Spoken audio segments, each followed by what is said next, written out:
Gentiles amigos de Mirada Profunda, este espacio de periodismo sin compromisos, sean bienvenidos.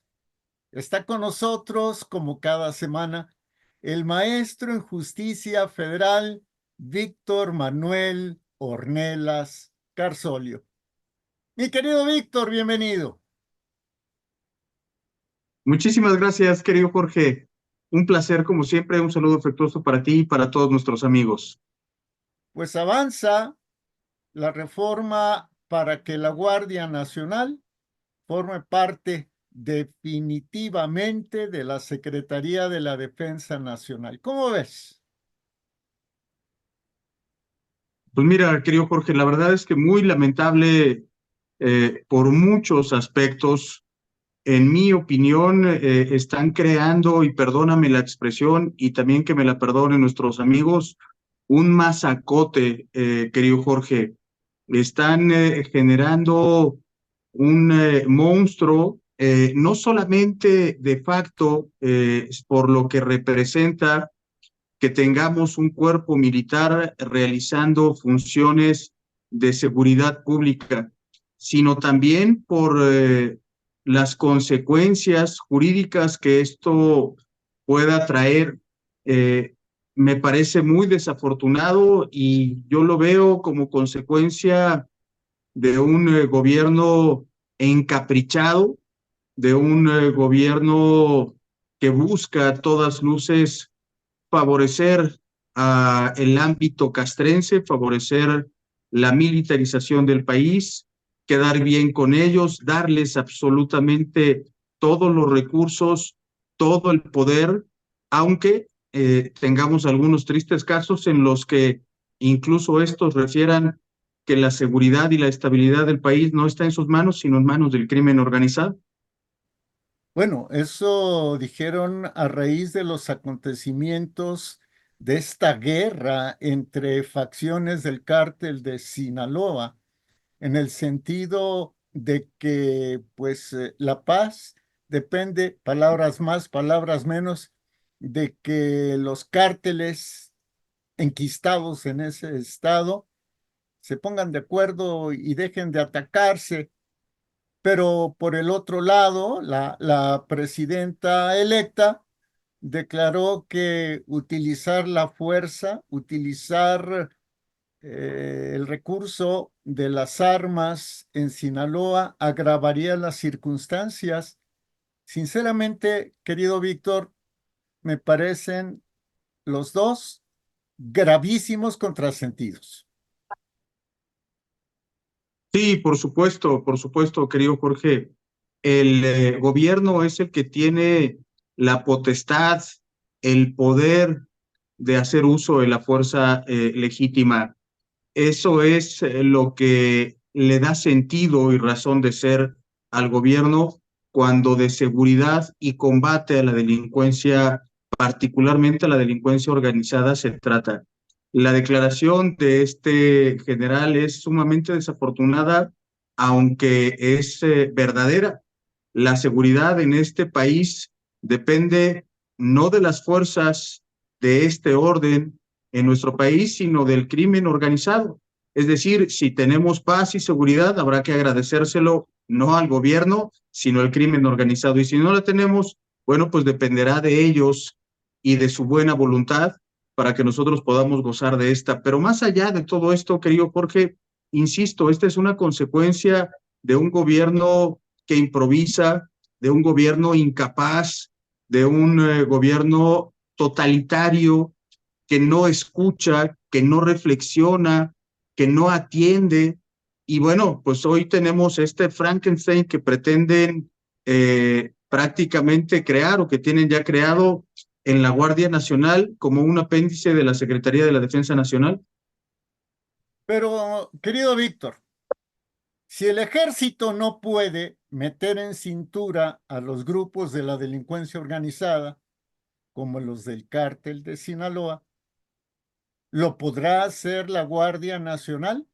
Y más aún, déjame plantear el otro escenario.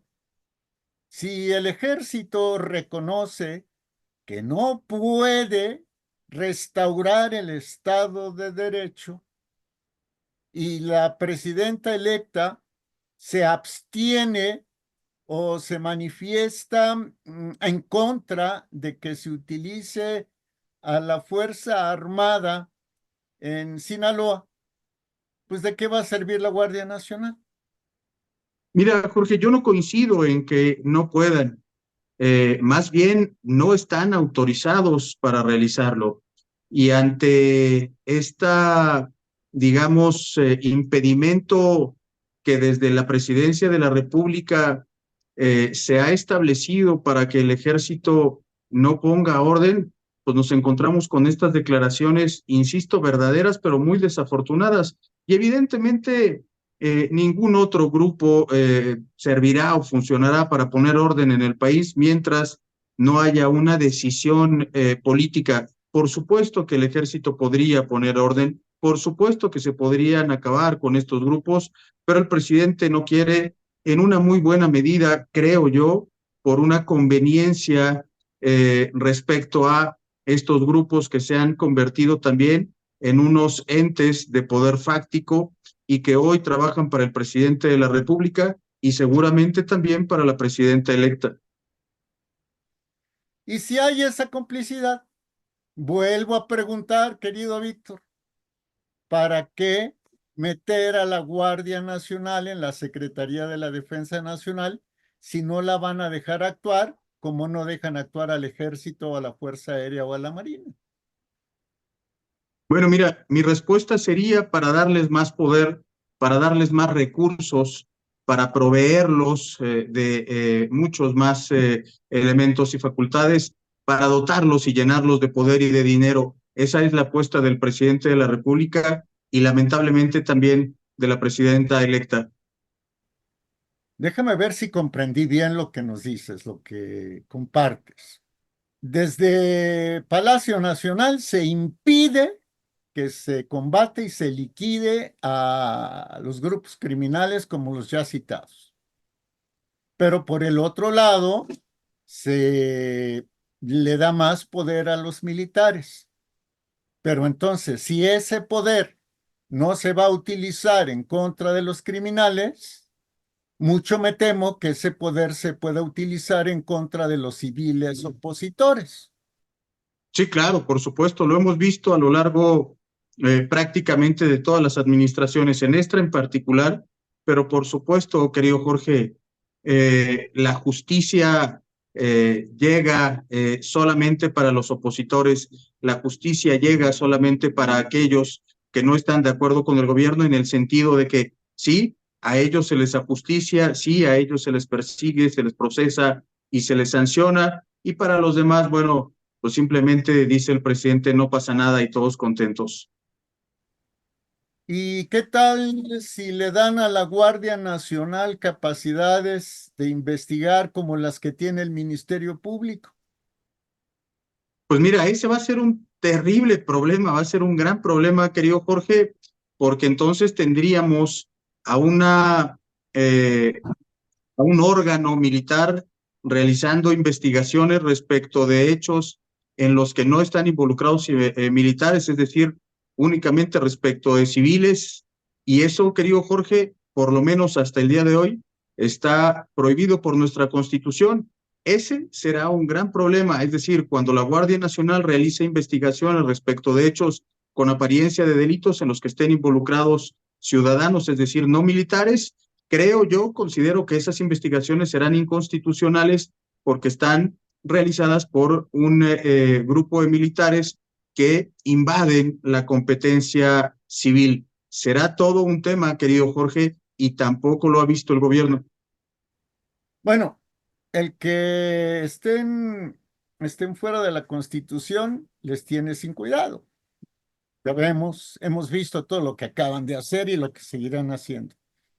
Pero si las investigaciones, si dotan de esa facultad, aunque sea de manera inconstitucional, de la facultad de investigar a la Guardia Nacional, pero vemos que pues, ni la Guardia Nacional, ni la Secretaría de Marina, ni la Fuerza Aérea, ni el Ejército investigan realmente o los dejan acabar con los grupos criminales, insisto, entonces esas investigaciones más bien tendrán carácter político represivo. Sí, sin duda. Lo hemos dicho muchas veces, seremos los ciudadanos quienes pagaremos estas decisiones tan desafortunadas, querido Jorge. Querido Víctor, ¿qué te digo? Muchísimas gracias y bueno, si Dios no dispone de otra cosa, seguiremos charlando con el paso de las semanas. Será un placer, querido Jorge. Muchísimas gracias. Un abrazo afectuoso. Igualmente para ti. El maestro en justicia federal por el Instituto Nacional de Ciencias Penales, abogado egresado de la Facultad de Derecho de la Universidad Nacional Autónoma de México, docente en la propia UNAM, el maestro Víctor Manuel Ornelas Carzolio. Nuestra gratitud para la doctora en Administración Pública, Laura Flores Reyes, por haber concebido, por haber propuesto esta serie de entrevistas con el maestro Ornelas Carzolio y sobre todo, como siempre decimos, gracias a usted porque nos ve, nos oye y participa. Hasta la próxima.